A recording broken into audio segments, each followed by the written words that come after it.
Have you ever wondered, friends, which cars are the oldest in the world? Many people will simply answer this question right away. It could be a Ford Model T car. And this is absolutely logical, since many of us know that this is the world's first production car to appear on the planet. If you are not an expert on the formation of the automotive industry and its history, then you may well not know that the internal combustion engine itself, which was subsequently used in cars, appeared much earlier than the famous Ford Model T car was released.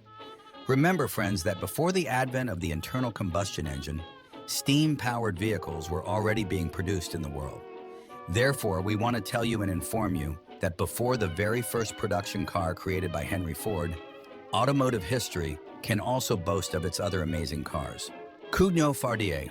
At the request of the French military, French inventor Nicolas Cugnot designed and built the world's first self-propelled carriage, which is recognized today as the world's first car. Its first prototype was presented back in 1769, already in the 18th century. This vehicle was intended for towing and delivering artillery to the front. The speed of the car was only 5 km/h, so all the soldiers of the French army could keep up right with the car itself. The car could pull a load weighing up to 5 tons. Her power reserve was 1 hour and 15 minutes. The only copy of this steam engine has been preserved in the world, which today stands in the Museum of Arts and Crafts in Paris, France. Hancock Omnibus. The Hancock Omnibus car was built by the English inventor Walter Hancock. This car can be considered the first commercial vehicle in the world. As a result, we can say the following: if Nicholas Cugnot made a military triumph in the development of motor transport, then Walter Hancock became the world's first creator of transport for the mass transportation of passengers. For example, at that time his cars successfully plied between London and Paddington from 1832 to 1834. During this time, his 9 cars transported about 4,000 passengers. Grenville steam carriage. In 1875, Robert Neville Grenville from Great Britain began designing his steam trolley. It was an era when most cars were built by hand and were very expensive to operate. In the end, his mobile trolley was at that time more like a steam locomotive itself than a car. But compared to its competitors, its mobile vehicle could carry 7 passengers at once. However, one of her passengers had to constantly maintain pressure in the steam engine, thereby throwing fuel into the boiler. Incredibly, the fact remains that this car was recently restored and drove several kilometers on its own for the first time in many years. La Marquise. In 2011, the La Marquise car set an auction record. It was sold for $4.6 million. The car was first born in 1884, and already in 1887, this car won its first ever rally. 1886 Benz Patent-Motorwagen. This Benz Patent-Motorwagen is recognized today by many experts and historians as the world's first gasoline car. By the way, many of you do not know that the Benz Patent-Motorwagen car was actually built not in 1886, but earlier. It happened in 1885. It's just that until 1886, the world's first gasoline car had not yet been patented. Carl Benz's car was equipped with a 954cc single-cylinder engine with a capacity of 23 HP.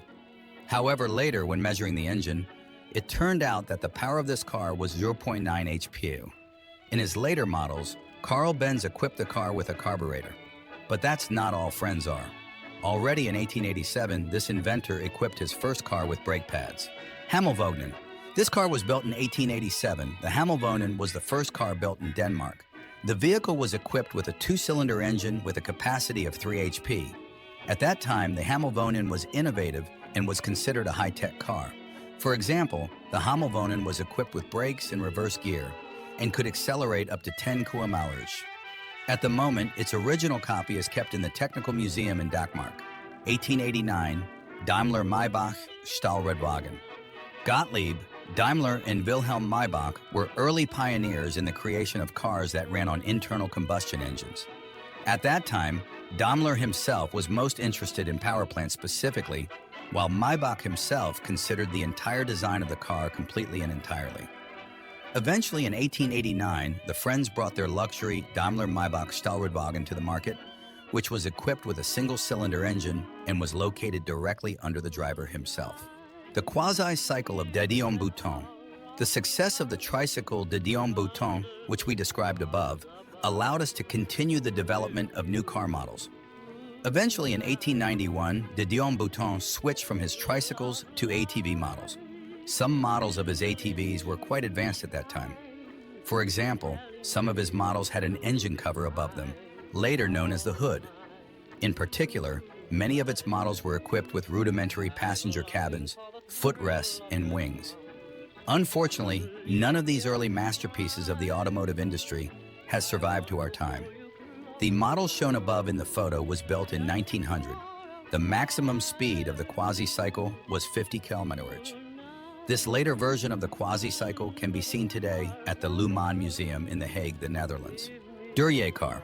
Brothers Charles Dury and Frank Dury are considered the first manufacturers of commercial vehicles in the United States with gasoline engines. The brothers first introduced their first car in 1893 when their masterpiece drove through the streets of Springfield, Massachusetts, USA. The car was equipped with a single-cylinder, four-stroke gasoline internal combustion engine, which was water-cooled.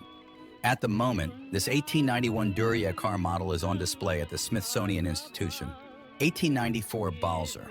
In 1894, Stephen Bowser, an inventor from New York, built the Bowser. The car was equipped with a three-cylinder rotary engine.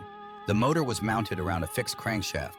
This machine is also currently located at the Smithsonian Institution. As a result, I want to say that in compiling this rating, we did not even touch and did not touch thousands of other amazing cars that were released at the beginning of the 20th century.